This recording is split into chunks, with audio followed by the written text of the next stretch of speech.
السلام علیکم ناظرین، میں مہتاب عزیز .tv کے ایک اور پوڈ کاسٹ کے ساتھ آپ کی خدمت میں حاضر ہیں۔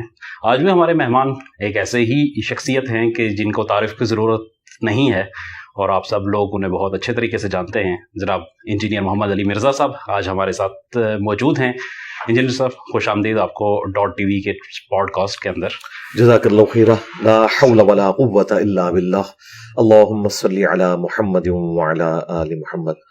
مہتاب بھائی، آپ چند سنجیدہ قسم کے اینکرز میں سے ہیں اور اچھے طریقے سے گفتگو کرنا جانتے ہیں۔ اللہ کا نام لے کے شروع کریں۔ جی اچھا علی بھائی، بات یہ ہے کہ آپ کا تعارف ظاہر ہے سوشل میڈیا کے اندر، مین اسٹریم میڈیا اور پاکستان کے اندر ایون اردو جاننے والے جہاں جہاں پہ موجود ہیں، تو شاید تعارف کی اتنی ضرورت نہیں ہے، لیکن میں پھر بھی ایک اس کے لیے شروع کرنا چاہ رہا ہوں کہ جو چیز آپ کے بارے میں ہم جانتے ہیں آپ تھوڑی سی اس کی تصحیح کر دیں کہ آپ جہلم میں پیدا ہوئے، یہیں پہ ابتدائی تعلیم حاصل کی، آپ نے میکینیکل انجینئرنگ کی، اس کے بعد ایک گورنمنٹ سیکٹر میں جاب کی اور ریٹائرمنٹ کے بعد آج کل آپ قرآن و سنت اکیڈمی چلا رہے ہیں۔ جی الحمدللہ۔ یہی تعارف آپ کے خیال میں کافی ہے یا اس میں آپ کو اضافہ کرنا چاہیں؟ اگر اس میں اضافہ میں یہ کرنا چاہوں گا کہ میں نے پری میچور ریٹائرمنٹ لی آلموسٹ 15.5 سال کی سروس کے بعد، اور وہ بھی میرے اسٹیٹس کی وجہ سے بالآخر مجھے جاب چھوڑنی پڑی۔ مجھے گورنمنٹ کی طرف سے ایک آفر آئی کہ آپ ریٹائرمنٹ لے لیں۔ اس کی وجہ یہ ہے کہ میں چونکہ ایک پبلک فگر بن چکا تھا اور ہمارا ادارہ بھی ایک سینسٹیو آرگنائزیشن ہے، ویسے میں کسی بھی مجبوری کی وجہ سے ریٹائرمنٹ لیتا ہوں، مجھے کبھی بھی نہ دیتے۔ تو یہ تو جس کو پنجابی میں کہتے ہیں نا کہ کبے نو لت پئی تے اودا کب نکل گیا، تو یہ تو مجھے ایک سمجھ لیں میرے لیے ایک اپرچونٹی تھی، میں نے اس کو اویل کر لیا۔ لیکن پیرلل میں نے اپنے فائنینشیل ریسورسز کو مینیج کیا۔ ظاہر ہے میری جو پینشن ہے وہ 1/4 ہے میری پے کا، ایکچوئل سیلری۔ تو اس دوران جو میں نے کچھ والد صاحب کی جو انکم تھی اور پلس جو کچھ میں نے جاب کے دوران کچھ سیونگز کی، تو اس کی بنیاد پہ ایک اسلام آباد میں گھر بنا لیا تھا۔ اچھے وقت میں کہیں کوئی ایک سستے داموں، اس وقت 40,000 روپیہ مرلہ زمین مل گئی تھی، تو اس کا کرایہ بھی مجھے آ جاتا ہے۔ تو آلموسٹ 1 لاکھ روپے تک میری اس وقت انکم ہے، یعنی جو 55,000 کے قریب یہ پینشن اور پلس وہ مجھے کرایہ کے بعد۔ اللہ کا شکر ہے جوائنٹ فیملی سسٹم میں سارا گزارا چل رہا ہے۔ جی ماشاء اللہ۔ اچھا علی بھائی، ایک تو تعارف یہ ہوا کہ جو آپ کی پروفیشنل تعارف ہوا، لیکن ایک چیز اور بھی ہے مذہبی حوالے سے۔ آپ نے خود اپنی کئی ویڈیوز میں بتایا کہ آپ جب پیدا ہوئے تو آپ کا خاندان بریلوی مسلک سے تعلق رکھتا تھا، پھر آپ دیوبندی مسلک میں کنورٹ ہوئے، پھر اس کے بعد اہل حدیث ہوئے، اور پھر ان سب سے بالا تر ہو گئے۔ تو یہ جو سٹیپ بائی سٹیپ تھا، اس تھوڑا سا پروسیس کو مجھے بتائیں کہ پروسیس اس طرح دیکھیں۔ ہم تو ایک اسٹانچ بریلوی فیملی میں پیدا ہوئے، اور بچپن ہی سے مولانا الیاس قادری صاحب جو دعوت اسلامی والے ہیں، مدنی چینل والے، ان کا تعارف آلموسٹ مجھے 5ویں کلاس کے اندر ہو چکا تھا۔ پہلی دفعہ وہ کھاریاں آئے تھے تو والد صاحب کے ساتھ ہم گئے تھے، اور پھر جب شعور کی عمر کو پہنچے آلموسٹ میٹرک لائف کے اندر، تو دعوت اسلامی کے اجتماعات میں جانا شروع کر دیا، اور اس کے بعد FSC کی، تو اس دوران بھی آنا جانا تھا۔ پھر یونیورسٹی میں جا کے تھوڑا اوپن ماحول تھا، تو ہمیں ایک یہ ماحول بھی اویلیبل ہو گیا، اور ویسے بھی ماں باپ سے دور تھے۔ عموماً ماں باپ کی طرف سے ریسٹرکشن ہوتی ہے زیادہ کوئی اسٹانچ مذہبی نہ بن جائے، تو وہ بھی اس اعتبار سے اٹھ گئی۔ ہاسٹل میں لائف تھی، تو بجائے کسی بری سوسائٹی میں پڑھتے ہم دعوت اسلامی میں ہی ہم رہے، اور اللہ کا شکر ہے کہ اس کی وجہ سے ایٹ لیسٹ ایک جو تقوی، پرہیزگاری اور آخرت اورینٹڈ ہونا، یہ ساری فکر مولانا الیاس قادری صاحب کو میں کریڈٹ دوں گا کہ ینگ ایج میں ہمیں ان کی صحبت اس اعتبار سے مل گئی، ان کی جماعت کے اعتبار سے۔ پھر ڈگری کر کے جون 2000 میں فارغ ہوا میکینیکل انجینئرنگ، اور اس کے بعد آلموسٹ 1.5 سال تو میں گھر رہا، اور پیرلل میں نے مختلف جگہ جابس کے لیے اپلائی کیا۔ تو الٹیمیٹلی ایک سینسٹیو آرگنائزیشن میں جو اٹامک انرجی کا ایک نیسکوم ادارہ ہے، اس میں NDC میں نے جاب مجھے مل گئی 2001 کے اینڈ کے اندر، اور 2002 میں نے جوائننگ دی۔ تو ابھی تک تو میں ایک بریلویت کو کنکلوڈ کر بیٹھا تھا، لیکن یہ جو 1.5 سال میں نے گھر میں گزارا، میں نے اس 1.5 سال میں بخاری مسلم تفسیر کے ساتھ پڑھی، اور وہ بھی بریلوی علماء کی۔ غلام سور رضوی صاحب فیصل آباد میں بہت بڑے عالم دین تھے، فوت ہو چکے ہیں۔ انہوں نے آلموسٹ کوئی 11 جلدوں میں شرح صحیح بخاری لکھی، اور شرح صحیح مسلم 7 جلدوں میں غلام سور سعیدی صاحب کراچی میں بہت بڑے ایک عالم دین تھے, ان سے تو میری ملاقات بھی ہے, وہ میں نے پڑھی تو آہستہ آہستہ میرا ذہن کھلا. اس دوران دعوت اسلامی میں ایک کوئی آپس کا اختلاف ہوا جس کی وجہ سے پھر دعوت اسلامی سے ہم ہٹ گئے. وہ کوئی مذہبی اختلاف نہیں تھا, یعنی ایک مینیجریل. اس کی وجہ سے پھر اتنے متنفر ہوئے کہ ہم نے چونکہ ایک آئیڈلائز کیا ہوا تھا مولانا الیاس قادری صاحب کو, وہ پھر چیز ٹوٹ گئی, اور پھر یعنی ایک ذاتی حد تک تو پریکٹسنگ رہے ہم, لیکن یہ نہیں تھا کہ کسی جماعت کو اس طریقے سے لے کے چلے. تو یہ ٹرننگ پوائنٹ اصل میں آیا ہے 2007. آفس کی طرف سے مجھے لیپ ٹاپ ملا تو میں شام کے وقت میں اس میں قرآن پاک کا ترجمہ آڈیو میں لگا کے سنتا تھا. تو مجھے پہلی دفعہ آئیڈیا ہوا کہ قرآن پاک کو پری ڈیٹرمنٹ رزلٹس کے بغیر پڑھنا چاہیے. اسی دوران ڈاکٹر اسرار صاحب کا تعارف ہوا, اور پھر وہاں سے جب ڈاکٹر اسرار صاحب کو میں نے سننا شروع کیا تو مجھے اندازہ ہوا کہ ہمارے مکتب فکر میں توحید کے اعتبار سے کافی جو ہے وہ خامیاں موجود ہیں. اور اسی کی وجہ سے میں دیوبندیت کی طرف گیا, تبلیغی جماعت کی طرف سے, کیونکہ میرے دماغ میں تھا شاید ڈاکٹر اسرار صاحب دیوبندیت کو پروموٹ کرتے ہیں. وہ تو جب میری ان سے ملاقات ہوئی تو مجھے آئیڈیا ہوا کہ وہ تو دیوبند اور اہل حدیث کے درمیان میں تھے, اور اہل حدیث کو کمپیریٹیولی بہتر سمجھتے تھے اس اعتبار سے. نماز وہ رفع الیدین سے پڑھتے تھے اور کبھی کبھار چھوڑ بھی دیتے تھے, لیکن بہرحال اس کو بہتر سمجھتے تھے, جو انہوں نے مجھے بتایا. 2008 کے اندر پھر میں نے باقی احادیث کی کتابیں پڑھی. اسی دوران 2007 میں نے حج کر لیا تھا. 2007 میں رائے اجتماع میں بھی گیا, اور جب میں واپس آیا فروری 2008 میں تو پھر چونکہ میں سعودیہ کا بھی پورا ماحول دیکھ چکا تھا, پھر مجھے آئیڈیا ہوا کہ ہمیں تحقیق کے اعتبار سے سٹاپ نہیں لگانا چاہیے. پھر میں اہل حدیث کے تھوڑا قریب ہوا. شیخ زبیلی زئی صاحب سے میری ملاقات ہوئی 28 مئی یوم تکبیر 2008 کو, ایگزیکٹ 10 ایئرز کے بعد. 1998 میں ہوئے تھے, یہ 2008. اور پھر اہل حدیث میں مجھے کچھ ریزرویشنز تھیں. وہ شیخ زبیلی زئی صاحب رحمہ اللہ تو ان چیزوں کو ایکسپٹ کرتے تھے کہ یہ خامی ہے. دعوت و تبلیغ کا کام میں نے 2009 کے سٹارٹ میں کیا. تبلیغی جماعت میں نہیں, تبلیغی جماعت میں نہیں, اپنے پلیٹ فارم سے گھر میں ایک دوست احباب جو قریبی تھے ان کو درس دینا شروع کیا. اس دوران یعنی میں تو کنکلوڈ کر بیٹھا تھا کہ میں نے بغیر کسی لیول کے اہل حدیث مکتب فکر کو آگے لے کے چلنا ہے. لیکن مجھے تھوڑے ہی عرصے میں اندازہ ہوا کہ اہل حدیث میں بھی ٹالرنس بالکل نہیں ہے. وہ اپنے مسلک کی خرابی بھی ماننے کے لیے تیار نہیں ہے. اور یہ میں اللہ کا شکر ادا کروں گا کہ جب سے میری ویڈیو ریکارڈنگ شروع ہوئی ہے نا, اس وقت تک میں فرقہ واریت کو 3 طلاقیں دیکھ چکا تھا. اس دوران میں نے اہل تشیع کو ایز اے مکتب فکر اسٹڈی کیا, ان کے علماء سے مل کے, ان کی کتابیں پڑھ کے, اس کا بھی مجھے بہت فائدہ ہوا. لیکن اس طریقے سے جوائن کرنا وہ نہیں تھا. جوائن میرا آخری فرقہ جو ہے وہ اہل حدیث ہی تھا. اور اس کے بعد مجھے پتا چل گیا کہ یہاں پہ بھی خرابی ہے, اور جب ریکارڈنگ شروع کیا میں فرقہ واریت کو چھوڑ بیٹھا تھا. اس لیے مجھے کوئی پرانی ویڈیو اس اعتبار سے نہیں دکھا سکتا کہ آپ فلاں فرقے کی طرف بلاتے تھے. اللہ کا شکر ہے. یہ تو ہو سکتا ہے کسی معاملے میں مجھے شرح صدر ہوا اور میں نے کسی بات میں کوئی لینیٹ ویو بعد میں لیا, وہ ہو سکتا ہے. وہ میری ویڈیو بھی ہے انجینئر محمد علی مرزا کے 10 رجوع. تو حالانکہ جب میں نے اس کے اگینسٹ بھی بات کی تھی تو میں نے دونوں رائے کو رکھا تھا کہ یہ میرے نزدیک بہتر ہے, لیکن دوسری بھی ریجیکٹ ہونے والی نہیں ہے. تو میں نے راستہ کھلا رکھا ہوا تھا, اور اس کا مجھے فائدہ ہوا. جب میں نے دوسرے موقف کو اڈاپٹ کیا تو مجھے کوئی مشکل نہیں ہے. ٹھیک. اچھا, ایک چیز یہ بتائیے کہ آج جب ہم یہ گفتگو کر رہے ہیں تو ظاہر یہ تینوں مسالک کے جو نارمل علماء ہیں جو معاشرے کے اندر اس کو ریپریزنٹ کرتے ہیں, میں ان لوگوں کی بات نہیں کر رہا جو بہت علمی لحاظ سے کوئی بلند مرتبہ شخصیات ہیں, میں ان لوگوں کی بات کر رہا ہوں جو معاشرے میں ان کو ریپریزنٹ کرتے ہیں. یہ تینوں کم از کم آپ کے حوالے سے جو ہے نا بڑے متفق ہیں کہ جی آپ تو بڑا غلط کام کر رہے ہیں. تو اس کی کیا وجہ ہوئی, آپ کو کیا نظر آتا ہے؟ سب سے پہلی بات تو یہ کہ یہ تینوں آپس میں بھی ایک دوسرے کے خلاف متفق ہے. اگر یہ صرف میرے خلاف متفق ہے نا تو کوئی ایسی بات نہیں ہے. مثلا اہل حدیث, میں اور دیوبندی, ہم تینوں بھی اس پہ متفق ہیں کہ بریلویوں میں خامی ہے.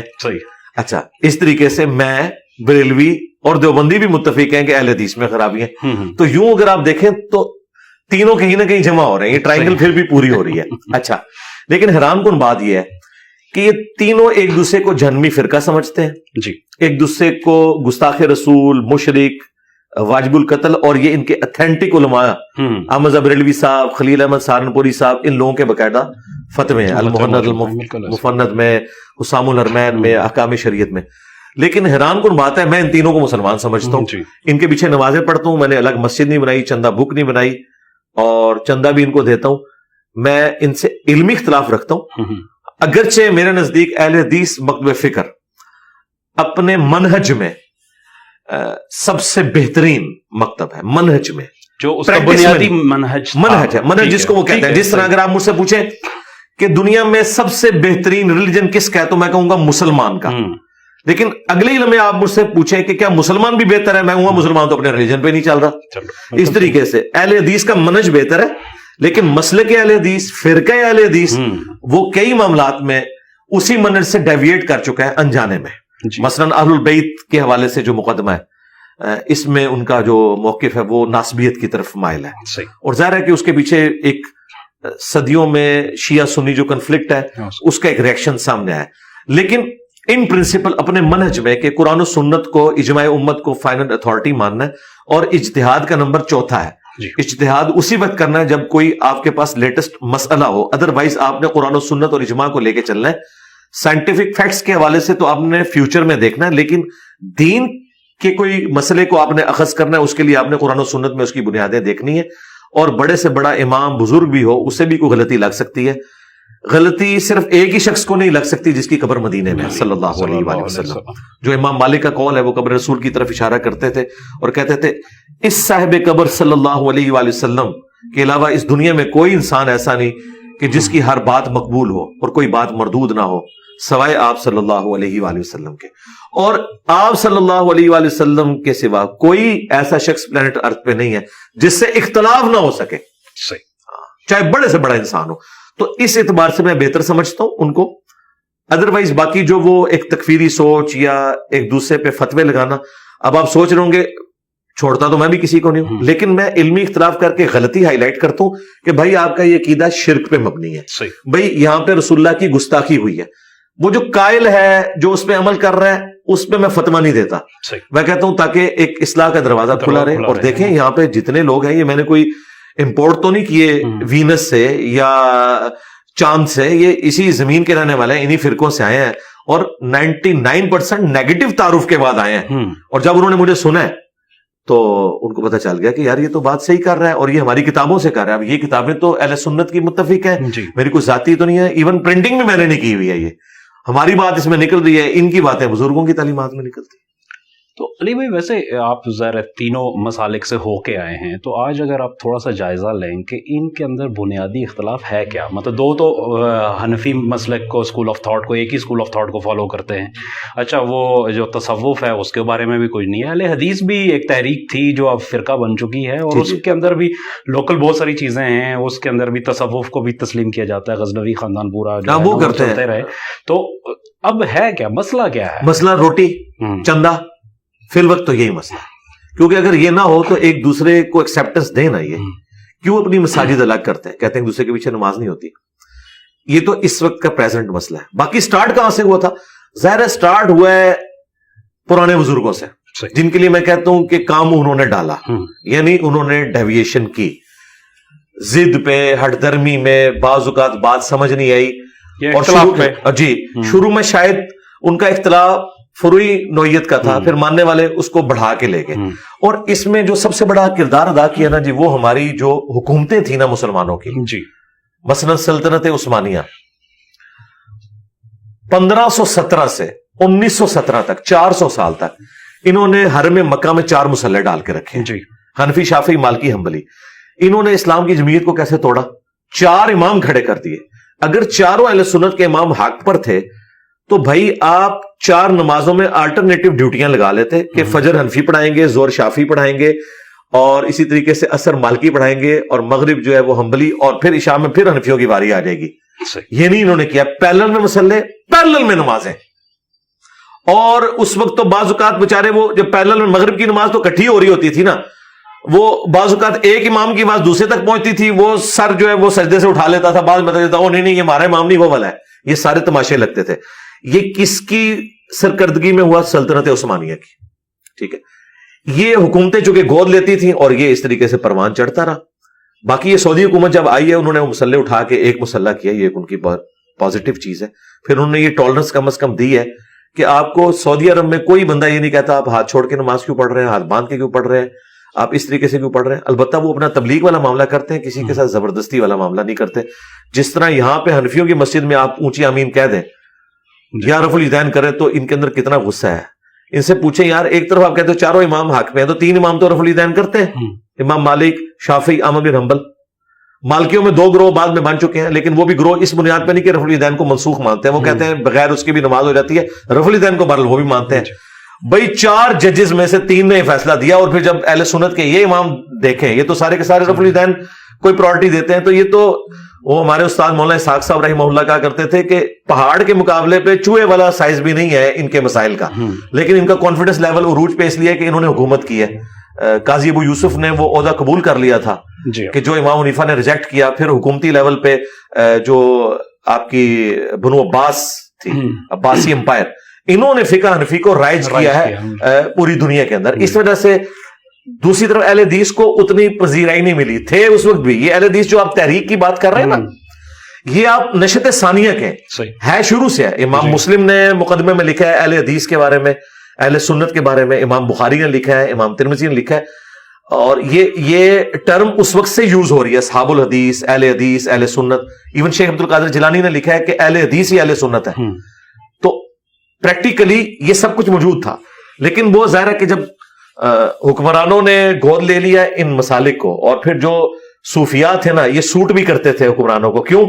دوسرے لوگ تو پھر باغی ہو جاتے ہیں, صوفی ان کو سوٹ کرتے ہیں. جب مغل امپائر کے بھی جو بڑے ہیں وہ بھی درباروں پہ بیٹھے رہتے تھے, تو درباروں والے بھی سوٹ کرتے تھے. اورنگزیب عالمگیر ہمارے پرکھ ہیں, میں مغلیہ خاندان سے ہوں, تو میں تو یہ حق رکھتا ہوں کہنے میں کہ اس کے بارے میں مشہور ہے کہ وہ ٹوپیاں بنا کے گزارا کرتا تھا, اور جی نماز اس نے کبھی نہیں چھوڑی, لیکن کوئی بھائی بھی زندہ سلامت نہیں چھوڑا. باپ کو بھی قید میں ڈلوایا 9 سال کے لیے, اور یہ اسی عورت کا بیٹا تھا جس کے لیے تاج محل اس کے باپ نے, شاہ جہاں نے بنوایا تھا. یہ ان لوگوں کا حال تھا.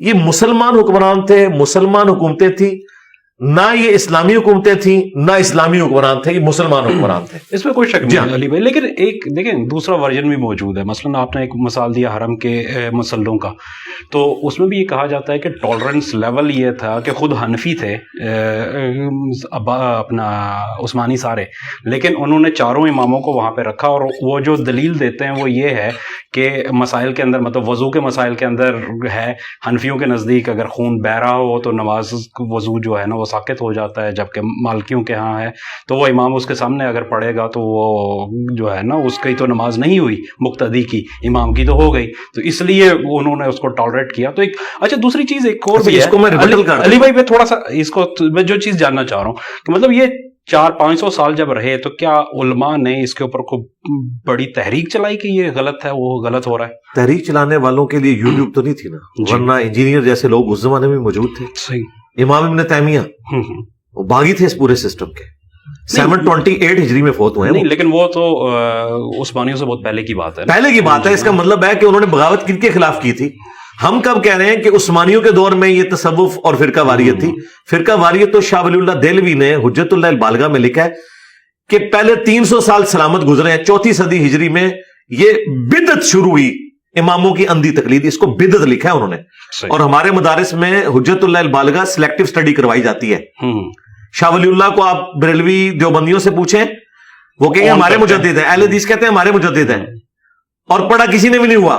پڑھ کے دیکھیں تو آپ کو پتا چلے گا انہوں نے کسی کو نہیں چھوڑا. انہیں اندازہ ہو گیا تھا کہ یہ سارے کا سارا, انہوں نے پتا کیا لکھا ہے اس میں, انہوں نے کہا کہ اب وقت آ گیا کہ ہمارے پاس احادیث کی کتابیں ایک جگہ موجود ہیں, ہمیں ان احادیث کی کتابوں کی روشنی میں ایک نئی فقہ مرتب کرنی چاہیے, جس میں جس امام کا جو مسئلہ قرآن و سنت کے خلاف ہے اپنے لمیٹڈ نالج کی وجہ سے کہ اس تک حدیث نہیں پہنچی تھی, وہ ہم ریجیکٹ کر کے ایک نئی فقہ مرتب کریں قرآن و سنت کی بنیاد کے اوپر, اور وہ لوگوں میں ہم پریزنٹ کریں. اور وہ کام وہ تو نہیں کر سکے, میں نے کر دیا اللہ کے فضل سے. ہم کہتے ہیں کہ چھوڑیں یہ خون کو وضو نکلنے کا مسئلہ. آپ بتائیں حدیثیں کیا کہتی ہیں؟ حدیث تو یہی بتاتی ہے کہ خون نکلنے سے وضو نہیں ٹوٹتا.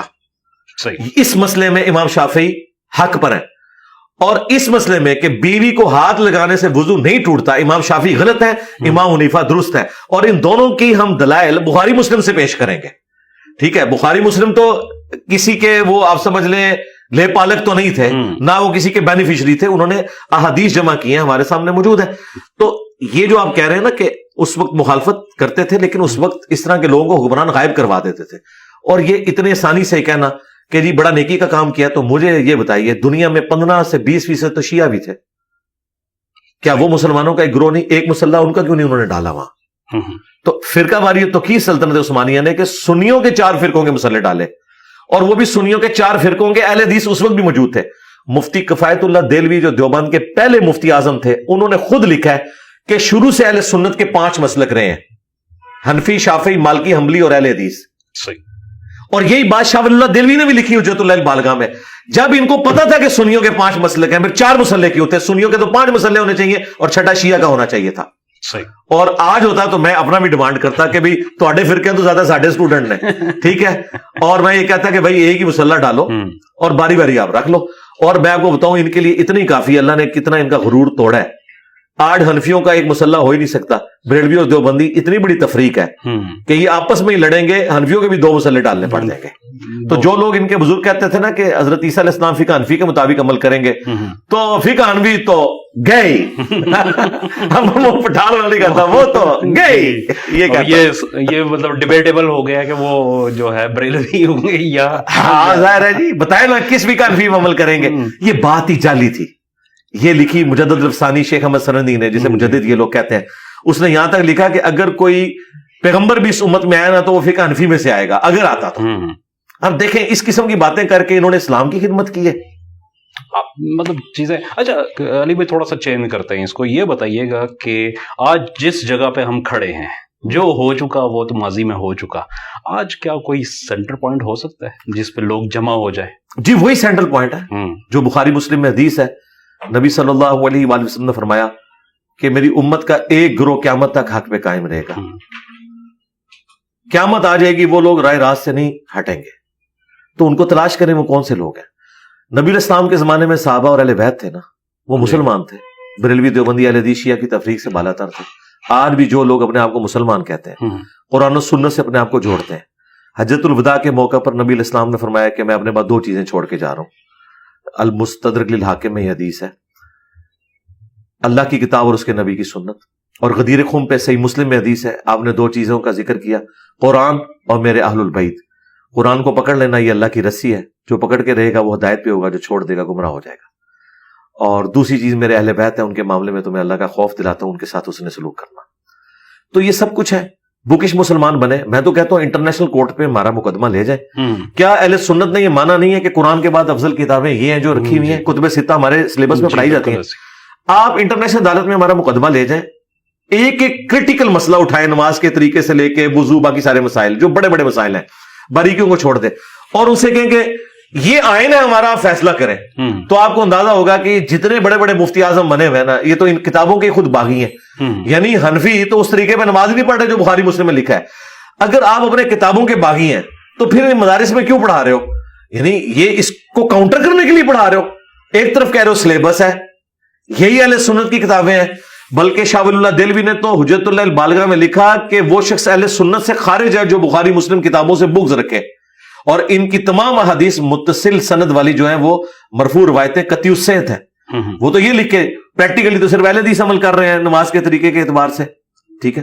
کچھ چیزوں میں خیر حنفی بھی عمل کر رہے ہوں گے یقیناً, میں یہ نہیں کہتا, لیکن زیادہ تر تو اہل حدیث عمل کر رہے ہوتے ہیں.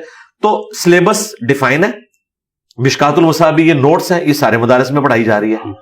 میرے پاس ایک عالم دین آئے, پیر کرم شاہ صاحب الازہری کے مدرسے سے پڑھے ہوئے تھے, تو فائنل تھیسس لکھ رہے تھے. مجھے کہتے ہیں جی ہو گیا. میں نے کہا آپ نے مشکات کا ختم کیا؟ تو میں نے کہا ابھی بھی آپ حنفی ہیں. تو وہ آگے سے مسکرا پڑے. میں نے کہا یار آپ کہیں ہیں مشکات کے اندر؟ اور مشکات کتاب وہ ہے جو بخاری مسلم ابو داؤد ترمذی نسائی ابن ماجہ کے نوٹس بنا کے 700 سال پہلے لکھی گئی ہے, جس پہ سارے متفق ہیں. پوری دنیا میں یہ پڑھائی جا رہی ہے اہل سنت کے مدارس میں, خواہ وہ حنفی ہوں, شافعی ہوں, مالکی ہوں, حنبلی ہوں, اہل حدیث ہوں, دیوبند ہوں, بریلوی ہوں. تو سلیبس کو فالو کریں. تو یہی چیز ہے جو ڈاکٹر اقبال نے کہا تھا, وہ زمانے میں معزز تھے مسلمان ہو کر اور تم خوار ہوئے تارک قرآن ہو کر. صحیح مسلم میں حدیث ہے, اللہ تعالیٰ اس قرآن کی وجہ سے قوموں کو عروج دے گا, اس قرآن کی وجہ سے قوموں کو زوال دے گا. تو ہم اسی کی طرف لوٹیں. امام مالک کا قول ہے کہ اس امت کے آخری حصے کی بھی اصلاح اسی طریقے پہ ہوگی جس پہ اس امت کے سٹارٹ میں اصلاح ہوئی تھی. تو سٹارٹ میں اصلاح فقہ حنفی, شافعی, مالکی, حنبلی سے نہیں ہوئی تھی, قرآن و سنت سے ہوئی تھی, قرآن و اہل بیت سے ہوئی تھی. تو یہی تمہارا پلیٹ فارم ہے جو قرآن و سنت اہل بیت کی بات کرتا ہے. اور سب سے بڑی بات تکفیری سوچ کوئی نہیں. نبی علیہ السلام نے ہمیں تکفیری سوچ نہیں دی. مولا علی علیہ السلام کو منہ پر جنہوں نے کافر کہا, انہوں نے کہا ہمارے بھائی تھے بگوڑے ہو گئے, ٹھیک ہے, ان کے وظیفے بھی بند نہیں کیے خوارج کے جب تک کہ انہوں نے تلوار نہیں اٹھائی. تو ہم نے تو یہی سیکھا جی اہل البیت سے, نبی علیہ السلام کے گھر والوں سے, خلفائے راشدین سے, کہ آپ نے ٹالرنس کا ثبوت دینا ہے, آپ نے علمی دلائل کے ساتھ اپنا موقف رکھنا ہے. اچھا تو علی بھائی اس نقطے پہ اجماع ہونے میں رکاوٹ کیا ہے؟ رکاوٹ فرقوں کا اختلاف ہو چکا ہے, کیونکہ اب الگ سے فرقے قرآن و سنت پہ اختلاف ہے. ماننے کی حد تک تو ٹھیک ہے, آپ چلے اس سے تھوڑا ہٹ کے دیکھیں. کیا جیوز اور کرسچنز کی کتابوں میں نبی علیہ السلام کی پروفیسیز موجود نہیں تھی؟ اللہ تعالیٰ فرما رہا ہے ان الدین عند اللہ الاسلام, اللہ کے حضور تو ایکسیپٹیبل ریلیجن صرف اسلام ہے. وَمَخْتَلَفَ الَّذِينَ أُوتُوا الْكِتَابَ إِلَّا مِن بَعْدِ مَا جَاءَهُمُ الْعِلْمُ بَغْيًا بَيْنَهُمْ. یہ جو اہل کتاب نے اختلاف کیا ہے نا اس واضح دین کے آنے کے بعد, رسول اللہ کے بعد کیا چیز رہ گئی تھی کہ وہ پیش کی جاتی ان کے سامنے؟ نبی علیہ السلام کی مبارک ذات خود سب سے بڑی حجت, ان کی کتابوں میں پروفیسیز موجود تھیں کہ وہ آخری نبی آنے والے ہیں. اسی وجہ سے مدینہ شریف وہ آباد ہوئے تھے. اور اوس اور خزرج کو وہ دھمکیاں لگاتے تھے کہ آج تو تم ہمیں شکست دیتے ہو, جب وہ آخری پیغمبر آئیں گے نا تو ہم ان کے ساتھ مل کے جہاد کریں گے اور رومن اور پرشین امپائر کو بھی گرا دیں گے.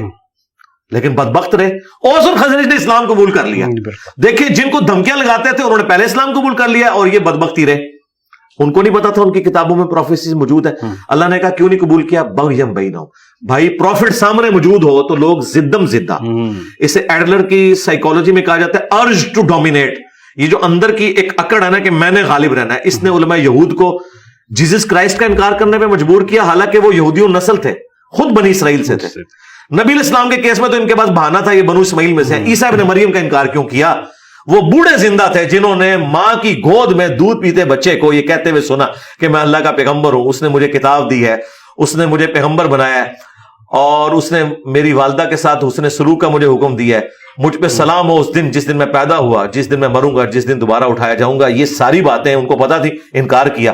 پیغمبر دنیا میں موجود ہوں تب بھی جو لوگ ہٹ درمی میں وہ بات قبول نہیں کرتے, تو پیغمبروں کا جو ڈاکیا ہے میرے جیسا, وہ پیغمبروں کی بات سامنے رکھے, اگر یہ لوگ قبول نہ کریں تو یہ انہیں کی اولادیں ہیں. پھر یہ دیکھ لیں ان کی نسبت کن کے ساتھ ہے. دیکھیں ابو جہل ابو الحکم تھا, اسے بات نہیں سمجھ آئی, ابو جہل بن گیا. اسی کے غلام تھے سیدہ سمیہ اور سیدنا یاسر, ان کا بیٹا عمار بن یاسر, غلام تھے, اسلام قبول کر لیا. تو یہ کسی کی کوئی ٹھیکیداری اور جاگیرداری نہیں ہے. جو والذین جاہدوا فینا لنہدینہم سبلنا, جو لوگ ہماری راہ میں کوشش کریں گے ان کے لیے ہم اپنی راہیں کھول دیں گے, ہدایت کے راستے ان کے لیے واضح ہو جائیں گے. اچھا یہ کہا جاتا ہے کہ انبیاء کی میراث کے وارث تو علماء ہوتے ہیں, اب علماء کی پیروی کریں, علماء جو بات کہہ رہے ہیں وہ جانتے ہیں تو تبھی کہتے ہیں. یہ تو اب پرانا ہو گیا بہانہ, کیونکہ میں دنیا میں چھوڑا جا چکا ہوں نا. جب یہ بات بریلوی کوئی کر رہا ہو نا تو اسے کہیں اسی لیے ہم مولانا تقی عثمانی صاحب کو فالو کرتے ہیں. تو اتنی بڑی زبان کھول کے گیا وہ تو ہے ہی گمراہ ہے, تو اسے کہ تو جاہل ہے, وہ عالم ہے. نہیں وہ گمراہ ہے. بس پھر اسے سمجھا دیں کہ علماء کی پیروی کرنی ہے, بریلوی علماء, دیوبندی علماء, اہل حدیث علماء, شیعہ علماء کی نہیں, علماء کی. اور علماء کون ہوگا؟ جو آپ کو قرآن و سنت سے دلائل دے گا. تو یہ تو بہانہ ان کا پرانا ہو چکا. علماء کی پیروی کریں نا. علماء سے مراد اگر فرقوں کے آپ علماء لے رہے ہیں تو فرقوں کے علماء تو ایک دوسرے کو اسلام سے نکالے ہوئے. دیوبند سے میرے خلاف فتویٰ نکلا کہ اہل سنت سے خارج ہے, تو میں نے اسے ریبٹل کرتے ہوئے تفنن کے طور پر ایک جملہ بولا کہ بھائی میری پیدائش سے بھی آلموسٹ 70 سال پہلے اعلیٰ حضرت احمد صاحب بریلوی صاحب آپ کو اہل سنت سے خارج کر چکے ہیں. آپ تو میرے ماں باپ کی پیدائش سے پہلے اہل سنت سے خود خارج ہو چکے ہیں, آپ کے پاس اتھارٹی کہاں سے کہ مجھے اہل سنت سے خارج کریں. تو میں نے تفنن کے طور پہ یہ بات کی. حقیقت یہ ہے کہ یہ سب کے سب لوگ اہل سنت کا نام تو لے رہے ہیں لیکن غداری کر رہے ہیں اپنی کتابوں کے ساتھ. علماء کی آپ پیروی کریں. دیکھیں امام بخاری بھی تو ایک عالم ہے, ہم ان کو اپنا بابا مانتے ہیں کیونکہ انہوں نے رسول اللہ کے ساتھ غداری نہیں کی. ہم صرف ان بابوں کو مانتے ہیں جو کتابوں کو مانتے ہیں. جو کتابوں کے غدار ہیں, نبی کے غدار ہیں, وہ بابے جتنے بڑے مرضی ہوں, چونکہ ان کی عزت اس کی وجہ سے. دیکھیں آئنسٹائن کی عزت فزکس کی وجہ سے. اگر وہ فزکس میں بلنڈر کر دے اور اس پہ اڑا رہے تو پھر ہم کہیں گے بھائی فارغ ہے تو, حالانکہ وہ اڑا نہیں رہا. حقیقت حال یہ ہے کہ اسے جب کسی چیز کا پتہ چلتا تھا اس نے ایکسپٹ کیا. وہ میتھمیٹیکلی اس رزلٹ پہ پہنچ چکا تھا کہ یہ یونیورس ایکسپینڈ کر رہی ہے, لیکن اس نے اگر میں نے یہ بات کی نا تو لوگ ایکسپٹس نہیں دیں گے. اس نے کہا نہیں اسٹڈی اسٹیٹ یونیورس ہے.